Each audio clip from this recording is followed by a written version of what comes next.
If you work with machine learning in Python, there's an inevitable moment, the day your pipeline stops scaling. Not because the model is bad, but because NumPy hit its ceiling. And the worst part, when it happens, almost every team responds the same way. They buy more RAM. The first time this happened to me, I was working with a 12 GB dataset. The pipeline ran perfectly in development. In production, it blew up the moment the full dataset came in. I did what everyone does, chunked the data, added more memory, patched the pipeline, and it worked. But 3 months later, the problem came back, bigger. And I patched it again, not because it was the right solution, because it was the solution I already knew how to do. That's when I started asking a question I should have asked much earlier. What if the problem isn't the hardware? What if the problem is the stack? Because by the end of this video, I'm going to show you a real benchmark where the modern stack is almost 6 times faster on the exact same hardware, same model, same data. But before we get there, you need to understand why that number is even possible. 17 years. That's how long Scikit-Learn has been around. And in those 17 years, it became the library through which practically everyone who learns machine learning in Python learns machine learning in Python, myself included. You probably too. The problem isn't that Scikit-Learn is bad. The problem is something more uncomfortable.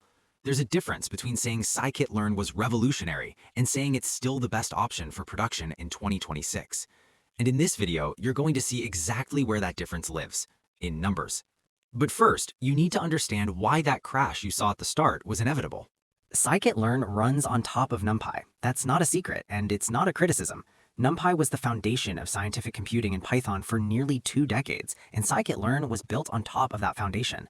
The problem isn't that NumPy is bad. The problem is that NumPy was designed for a specific era of data. NumPy uses what's called a row major memory layout.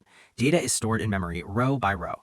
That makes perfect sense when your datasets fit in RAM, when you're working with dense matrices, when sizes are in the hundreds of thousands of rows. But the average production dataset in 2026 doesn't have hundreds of thousands of rows. It has tens of millions. And that's where row major starts to hurt. Because to do any columnar operation, which is exactly what you do when you train a model, you have to jump all over memory instead of reading it sequentially. And here's the real cost. Scikit-Learn, by design, loads the entire dataset into RAM before doing anything. If you have 8 GB of data and 16 GB of available RAM, best case, you're using half your memory just to have the data sitting there. The result, teams artificially chunk their datasets to make them fit, pipelines that make 3 passes over the data instead of 1, servers that need twice the RAM they should. Before we go further, I want you to see this live. This is a 100 million row dataset, 10 times larger than the benchmark we'll run later. I wanted the difference to be visible. Same dataset, same result, 7 times faster. That's not magic. That's what happens when you change the memory architecture. And that's just pre-processing. Now imagine what happens when you combine that with a model that's also trained differently. That's exactly what the benchmark shows. But first, you need to understand why the number is even possible. When I first saw Polars' benchmark numbers, my honest reaction wasn't, oh, interesting. It was, there's definitely a catch. Because if Polars was genuinely better, that meant the last 3 years of pipelines I'd built were suboptimal. And that stings. Not in money, in ego. So I went looking for the catch, spent a week on it. The reason I didn't find one starts with Apache Arrow. Polars isn't just faster pandas. That's the 2-line summary on Twitter. The actual story is more interesting. Polars was built from the ground up on Apache Arrow. Arrow is a columnar memory format, the opposite of NumPy's row major, designed specifically for vectorized access. When Polars reads an entire column, it reads it as a contiguous block in memory, no jumping, no overhead. That means the filtering, grouping, and transformation operations that take seconds in pandas take milliseconds in Polars. Not because Polars is magic, but because it's taking advantage of the way modern hardware actually works. But the biggest benefit isn't the speed itself, it's what Arrow eliminates. When you have an Scikit-Learn pipeline with pandas, every time data moves from one step to the next, there are conversions. Pandas to NumPy, NumPy to the transformer's internal representation, back to NumPy. This is called the serialization tax, and on large datasets, it can account for 30 to 40% of your total pipeline time. Arrow eliminates that tax because it's a standard format that multiple libraries understand natively. Polars speaks native Arrow. Recent versions of XGBoost accept native Arrow. Data transfer between them is 0 copy. No data is actually copied, just a pointer to the same memory location. Watch this. I'm going to write a chain of operations in Polars. Filter, group, transform. And before executing it, I'm going to ask it to show me what it's planning to do. This is the query plan. Polars already knows it can push this filter before the grouping, that it can parallelize these two columns, that it can ignore these others because they're not needed, all before running a single line. In pandas, this step doesn't exist. Every operation executes blind. If you filtered a million rows first, but then only need 3 columns, pandas already did all the work before knowing that most of it didn't matter. Polars, in lazy mode, builds a complete execution plan before running anything. It can reorder operations, push filters to the front, parallelize what's parallelizable, and execute everything in one shot with full information. In a real pre-processing pipeline, the difference can be a factor of 5 to 10 times, not because the computation is different, because the order it happens in is optimal. Nobody questions the column transformer when they've been writing it from memory for years. But here's what's actually happening in those 200 lines. If you've ever built a production Scikit-Learn pipeline, you know this pattern. Column transformer to handle numeric and categorical columns separately, ordinal encoder or one-hot encoder for the categories, simple imputer for the nulls, all change in a massive pipeline that nobody who didn't write it can read without a tutorial. That was necessary. It was the price you paid to give Scikit-Learn what Scikit-Learn could handle. Recent versions of XGBoost handle categorical and missing values natively. No encoders needed, no imputers. You pass the data frame with its data types as is, and XGBoost figures out internally the best way to handle each column. But it's not just about shorter code. The internal representation XGBoost builds for categorical features is statistically superior to traditional one-hot encoding, especially for high cardinality. Features like user IDs, product codes, or city names, columns with hundreds or thousands of unique values that used to force complicated architectural decisions, now just get passed through directly. XGBoost's core algorithm evolved from building exact split trees to building histograms. In the exact method, for each potential split, the algorithm evaluates every unique value across all features. If you have 1,000,000 rows and 100 features, you're evaluating up to 100 million possible splits at every node. The histogram method groups values into bins, typically 256, and evaluates only those bins.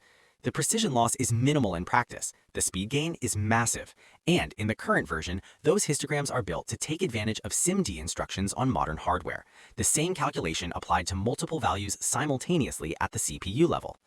In head-to-head benchmarks against Scikit-Learn's gradient boosting classifier, XGBoost with histograms runs 8 to 12 times faster and uses a fraction of the memory because it doesn't need to keep the entire dataset transformed in multiple formats simultaneously. Now you have all the pieces: different memory layout, zero serialization between layers, a model that doesn't need encoders. Put that together and you can already guess what happens to the numbers. But before you see it, what does your current pipeline take? Hold that number, because in about a minute, you're going to make that comparison yourself. Generic benchmarks on the internet are almost always useless because they're designed to make one library win. What I'm going to show you is the kind of scenario you actually run into. Dataset: 10 million rows, 80 features, mix of numeric and categorical, 5% missing values distributed randomly, binary classification with gradient boosting. Hardware: on my reference hardware, here's what happened. Classic Scikit-Learn pipeline with pandas. Dataset load, 47 seconds. Pre-processing with column transformer, 3 minutes, 20 seconds. Training with gradient boosting classifier, 28 minutes. Total, 32 minutes. Memory peak, 24 gigabytes out of 32 available. Modern pipeline with Polars plus XGBoost. Load, in lazy mode, 9 seconds. Pre-processing with Polars expressions, 41 seconds. XGBoost training with histograms, 4 minutes. Total, 4 minutes, 31 seconds. Memory peak, 8 gigabytes. That's 5.8 times faster. Call it almost 6, 3 times less memory. Same hardware, same model, same data, same objective. If you have a nightly retraining pipeline, you go from a 32-minute window to a 5-minute window. If you have a cloud server billing by compute time, that cost drops directly. If you have a team waiting on results to make decisions, you're giving them real time back.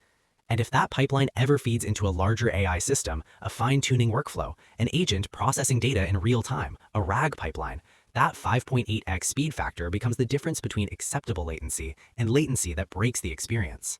I told you at the start of Act 2 what my first reaction to Polars was. There's definitely a catch, and that I spent a week looking for it. What I didn't tell you then is why it took a week. It's not because the evidence was hard to find. The benchmarks were right there. The reason it took a week is that every time I looked at a result that showed Polars was faster, I found a reason to doubt it. Wrong dataset, unfair comparison, must be something hardware specific. I wasn't evaluating evidence. I was protecting an identity. I'd spent years learning that stack, put those libraries on my resume, built projects I was proud of with them, and the idea that something meaningfully better had existed for a while and I just hadn't looked didn't create curiosity, it created defensiveness. So if your reaction to this video is, yeah, but Scikit-Learn still works fine, that's completely valid.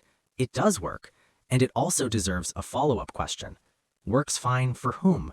For the problem you had 3 years ago or the one you have now? The strategy I'd recommend isn't migrate everything tomorrow. It's this. 1. On your next new project, replace pandas with polars for the entire pre-processing layer, not the current project, the next one. The learning curve for someone who already knows pandas is 2 to 3 days. The syntax is different, the logic is the same. 2. If your main model is gradient boosting, replace gradient boosting classifier or gradient boosting regressor from Scikit-Learn with XGBoost. The interface is almost identical. Native categorical support means no more column transformer. 2 hours of work, seriously. 3. For models you genuinely need from Scikit-Learn, logistic regression, SVMs, linear models, Scikit-Learn is still the right choice. The modern stock isn't replace everything, it's use the right tool for each layer. 2026 doesn't ask you to abandon what you learned. It asks you to be honest about when what you learned has a ceiling. And in production pipelines with real data, that ceiling isn't theoretical anymore. You can measure it in minutes and in dollars. Now you know which stack to use. The next honest question is, do you actually have to write it yourself? I spent 7 days handing a real Python project entirely to Claude Code. Backend logic, data models, pipeline architecture, all of it. No manual edits for 4 days. On day 4, I opened a file I had approved myself 3 hours earlier, line by line, and I had no idea what it did. That is not a bug in Claude Code.